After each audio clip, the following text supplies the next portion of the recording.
We're heading into the greatest time of the year, so let's talk about my Gothtober TBR.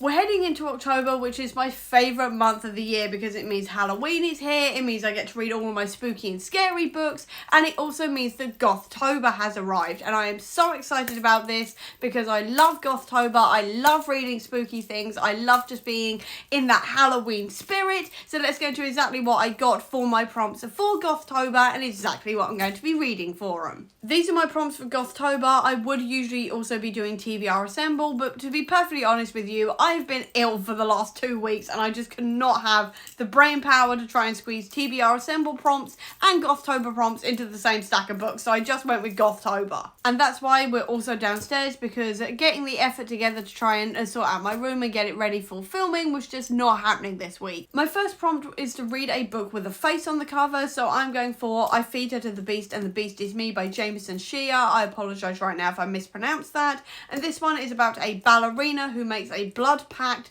under the catacombs of Paris with a pulsing blood river, and that is all I really needed to know. I went, this is going to be the perfect October read. It is now October. I am finally getting the chance to read this one, and it is also doubling up for the BIPOC prompt as well for Gothtober, and I am so excited about this. I've heard amazing things about it from basically everyone who's ever read it, and now I am so excited to finally join in and see what the hype is all about. Next up was to read a book with red, orange or yellow on the cover, so I'm going to be going for Rin Chupeco's Court of Wanderers, and this is the sequel to Silver Under Nightfall, so I can't really tell you what this one's about specifically, but the first one was about a vampire hunter teaming up with 2 vampires to essentially deal with this virus that is turning vampires into zombie vampires, and that is basically the premise of it. I really enjoyed the first one. I've been desperate to read the sequel for absolutely ages now, so there is no better time to do it than now. And obviously this is not a fully red, orange or yellow cover,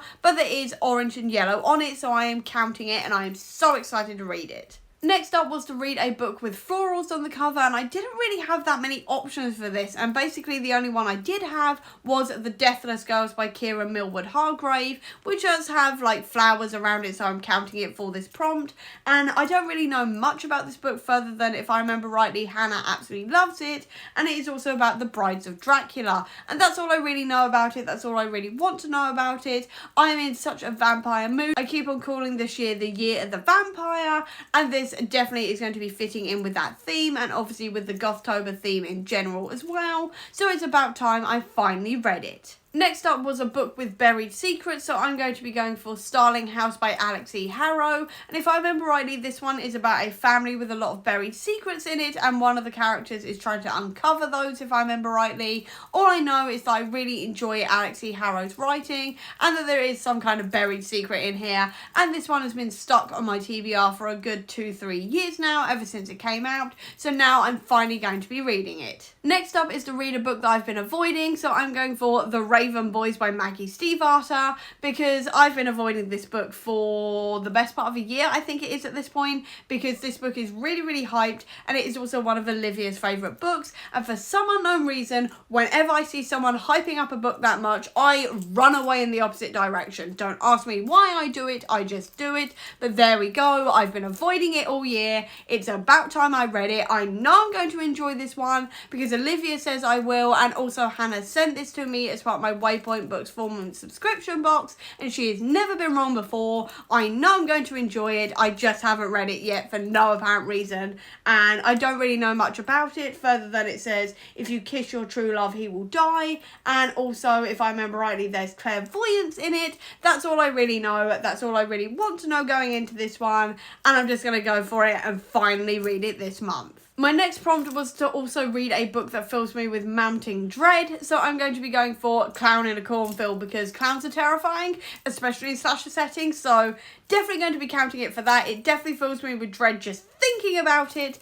but Hannah said it is absolutely incredible. If I remember rightly, she's read the entire trilogy of this one and really enjoyed them, and has also shouted at me on at least one occasion to read it, so I'm finally going to be doing that this month, even if it absolutely terrifies me. So that is going to be my choice for book that fills me with mountain dread.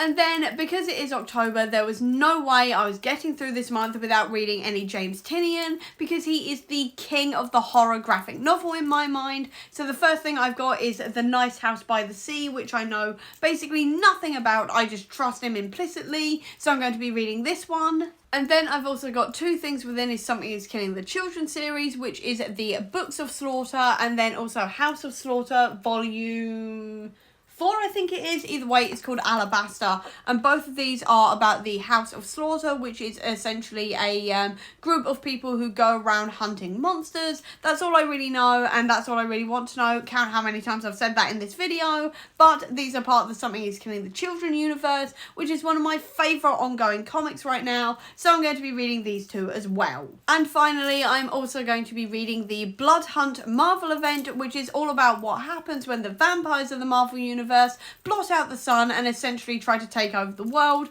and Blade and a whole load of others team up together to try and stop it. I've been meaning to read this event ever since it came out, and it is finally time to do it. This year is the year of the vampire. We are in October. It is peak time for vampires, so I'm also going to be giving this one a read as well this month. And that is my TBR this month. So I've got a nice mix in here. I've got James Tynion, who is obviously the king of horror for me. I've got clairvoyance. I've got vampires. I've also got demons. I've also got scary slasher clowns, things like this. So I've got a lot of very spooky stuff in here that I'm all really excited to read. I do not know how many pages a day it's going to be. I will put it here so you can see it for yourself once I've calculated it, when I'm feeling a little bit better. But I am really excited for this TBR. And that's where I'm going to be leaving it, because quite frankly, I am still very ill and my voice is going. So I hope you enjoyed this video. If you did, please do give me a thumbs up. Comment down below, tell me what you're reading in October. I'd love to know. Or if you don't have that much time,